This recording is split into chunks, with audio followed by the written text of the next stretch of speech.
Okay. If this is your Tonight, first time, if this is your first time to an MUSD board meeting, we always start with recognizing the great work of our students, the staff, the teachers. Why? Because there are so many things going on out in the world that a lot of times you don't hear about the great things that are happening in public education. There's always something positive happening in the MUSD. There's always an opportunity to uplift a student, a classified employee, a parent, a teacher, or an administrator. That is the way that we start all of our board meetings, so that we can recognize the hard work of this community and continue to believe in them in so many different ways. So we thank you for your participation in our proceedings as we continue with our board meeting. Superintendent Jordan. thank you.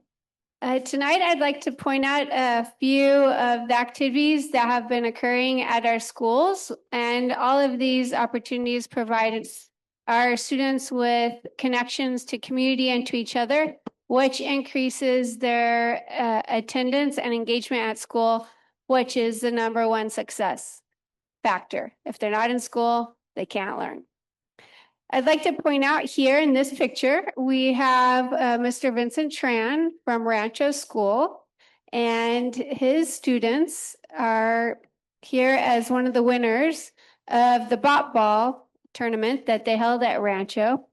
And because Mr. Tran takes time to make sure that these students have this experience in addition to what he does in class, several of them have been opened up to the experience of engineering and robotics, which they may not have otherwise. I took a little bit of time and spoke with the young lady in the front. I don't remember exactly her name. I think it's Amara. But what I was really stood out for me in talking with her was that she's in 7th grade, and she said, had it not been for this, she would not have ever engaged with these people who are standing around her. And she has found another group of friends who are excited about creative ways of thinking and innovating and problem solving.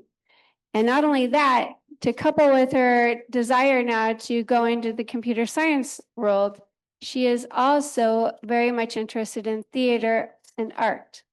So when she finally gets her way over to either Milpitas High School or one of our other two high schools, she'll have the opportunity to pursue those pathways either as an integrated pathway or separately. This is our average daily attendance since my last reporting at the last board meeting. This time we actually ticked up by 0.07. Here you see that we have a drop of about 11 in enrollment, and not quite sure why yet. I've asked our data tech team to delve into that, but I suspect it has to do with coming towards the end of the year and students beginning to take off for the summer. Here I want to point out these are our 2nd year teachers who are in what's called the induction program. In the state of California, you first get your preliminary credential, and then you have 5 years to complete about 180 units of self-study. And you also have to produce a video of yourself teaching, demonstrating that you have mastered all of the California standards for the teaching profession, given that your level of a 2nd year teacher. And not all school districts offer this programming. So other school districts, people who come with the requirement to clear their credential, they have to pay out of pocket and pursue that either at a county office of ed or another institute of higher education. So I'm really proud of the work that our team, led by Director of Learning and Development, Raquel Kusunoki, with support of the rest of the team, and also with HR, has made sure that we have a very robust induction program, which attracts really highly qualified people who are excited about teaching kids. And so I wanted to point that out and wish them all congratulations. Here, one of the things that we talk about is leadership and leadership experiences. In the top photo, you see myself and 3 of our trustees, Clerk Zhang, Vice President Yip Xuan, and President Norwood, alongside some other trustees and superintendents from our area. This is our third year going to Washington, D.C. on an advocacy trip. And while we do advocate for the whole of education in California this year around themes of increasing funding for special education services, nationally, we're supposed to get about 40% of our funding, but the federal government only pays approximately 10%, meaning that we contribute about 29 million of our budget towards education services that are supposed to be paid for by the federal government. So we advocated for full funding. We also advocated for the continuation of federal funds, which for us amount to about $5 million, which may not seem like much in our total budget of 175 million. However, that's targeting our support for our learners of low income backgrounds, second language learners, and also, as I pointed out, making sure that we have a means to continue to develop our teachers with professional development. And that, as we know, or if you're following the news, the federal government has indicated that they may be greatly reducing or doing away with those. So we also advocated for that.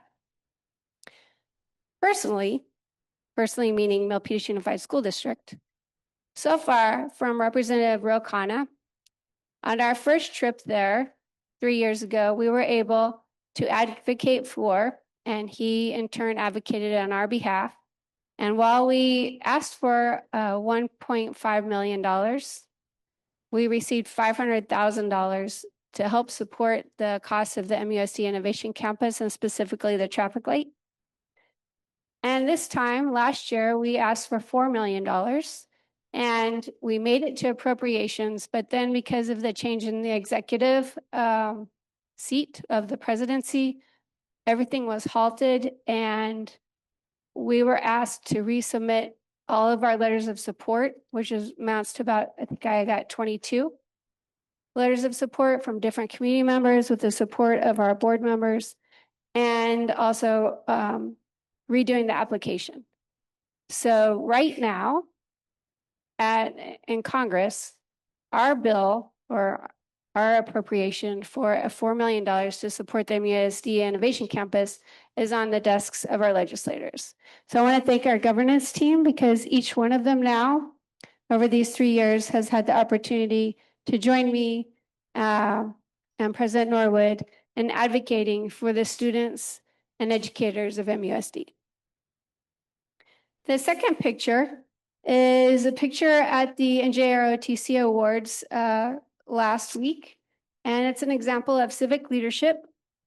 And I was really excited for Lieutenant Nando Cadence. She is the commanding officer of our NJROTC, and she was surprised with an honor from the, I forgot what it's called. I will just say from the regional NJROTC. And then in the bottom left is community impact. We have here some learners in a third grade classroom at Sinnett Elementary School, where they're learning how to go deep into math through inquiry and collaboration with each other. And they were given a map with a map of a route to San Francisco from a place kind of near Milpitas, and they had to figure out how would they solve it. So first thing they needed to do was ask questions. So they spent the whole period asking different questions and coming up with different ways of solving the questions that they had established. And this doesn't come about without the practice of our educators in developing those inquiry, critical thinking skills, collaboration, and cooperation. And our own educators, and I see in the audience our Vice President of MTA, Alicia, they have been spending all year learning about how to go deep into math for preschool through third grade, along with Principal of Kirtner, Mr. Slavin. So thank you to our educators who are delving into that alongside Director Kusunoki. And then our MEO. Our Milpitas Elementary Olympics, as President Norwood pointed out last Saturday morning, or 2 Saturday mornings ago, that, while it began in, was it 1976? And took a 20-year hiatus, it's back and never to be let go. And this too really takes a whole team effort. And with Mr. Forstner really pushing behind the scenes, and Ms. Kusunoki working to get sponsorships. And then all of the work at the school sites, our 10 elementary schools, by the teachers who are doing PE, as well as paraprofessionals and coaches. This day happens and comes together, and this year, including PTAs, in supporting the work.